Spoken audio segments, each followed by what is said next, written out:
closest to who? Because I'm a top and Eli's a bottom. Adam! Whoa! I make bunk beds, I'm sick! The year is 2008, and Jonah Hill is fresh off his breakout role in the hit comedy Superbad. And you landed on McLovin. Yeah, I was between that and Muhammad.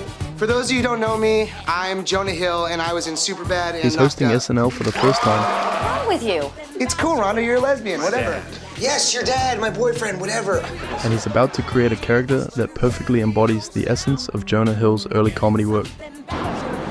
Excuse me, ladies, are these seats taken? I was there your first time, and yes, you were. A character of yours that I still to this day was one of my favorite things that I ever was lucky enough to work on. You played Adam Grossman, who was a 6-year-old. Look, good evening. I'm Adam Grossman. I am currently 6 years old, and this is my father, Evan Grossman, age classified. Yeah, he was just a very precocious 6-year-old who sounded like a very old Jew. You're the rarest of hosts on SNL because you have a recurring character on SNL, which never happens. Which we got to write together. Yes. Well, if I remember right, because Bill Hader had worked with you on Superbad, and when you were coming to host, Hader came to my office and was like, Jonah has this really funny character. It's a 6-year-old who like talks like an adult. Arigato and mazel tov. And like an insult comic. Jim, any chance I could maybe eat before I'm 7?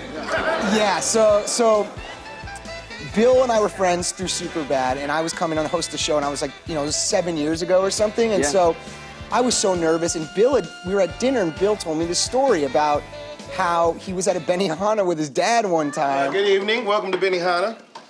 How are you, my man? Real talk, when I was 3, I cried every time I saw a black fella. He was telling us a story about, in his hometown, he went to Benihana and he saw a kid, but he didn't know if it was like a 40-year-old man or a 6-year-old kid, because he had a velour tracksuit on. And there was this kid who he couldn't tell if he was like an infant or like a 50-year-old guy, and he would talk like, he kind of talked like an adult, but he thought he was a kid. Let's do a round of sake bombs, my man. I'm joking, I'm 6. But I do want to celebrate the fact that I swam a length of the pool without floaties today. And the guy did like the crazy, the chef did this thing, and everyone's clapping, and the kid just goes, Good to see you, Sushin. I love your showmanship, but please be careful with those knives. You're giving me flashbacks to my bris. Like, that's how he clapped, which is like such an old grandpa thing to do. And so I think Bill started doing it as like a mafia, like Tony Soprano thing to do. And so Bill and I just started doing this bit where it's like, hey, kind of an insult comedian, but like a 6-year-old. Thank you. Just because you put it in Debbie's face doesn't mean she'll put it in her mouth. Dad knows.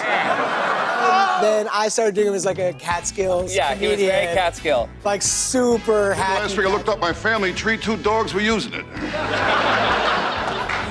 I happened to meet, I know it was like one of your dreams as well, you met Rickles.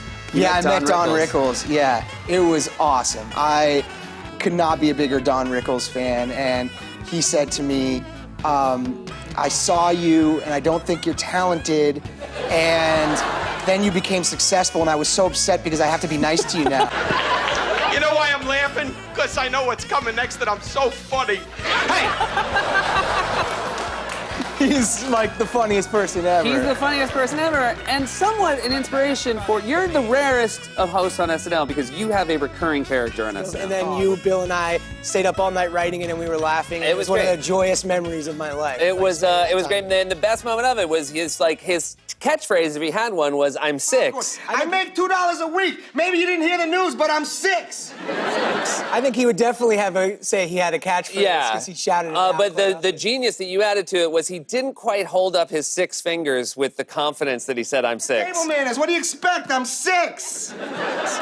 Can you give us a little of the Adam Grossman fingers? Yeah, because little kids, they hold up their hands. I'm 6 years old. Or like they don't do it right. It was my favorite detail of the character. Jonah plays the role a total of 4 times between 2008 and 2018. Each rendition gradually declining in quality, but you have to hand it to him. No one plays the fat kid like Jonah Hill. The know? other cool thing is that we have conversations like this that are so dumb and we take them so seriously, which is the first time you were 6 and then you came back like 4 years later and we're like, is he still 6? Is Adam Gross? Yeah. 4 years And have passed, but he's still. Lauren was like, he should be 9. And remember, we were like, I was like so scared, and I was like, Seth, I really believe he should be 6 years old. And it's funnier if he's 6 years old, and you were like, all right, let me work on it, And it was funny to get in arguments of whether this Benihana kid should be 6 years old or 9 years old. That's our job. And you care Like, so that's much what we about do it. for work. And then I like come to you and I'm like, Jonah, he's okay with 6. Yeah, And you're like, we yes. celebrated. Yeah. We literally celebrated. So we told that to you, and you and Bill and I got to sit in your office and write that, and it's been one of the coolest things in my life that the 3 times I've hosted, I've gotten to, play the same character. That's so cool. You know? Thanks to Mariah Carey, T-Pain, Tracy Morgan. Thank you to Jim Gowdy, the cast and crew. There's a lot of people I love in this room and watching at home, and we're here. And I love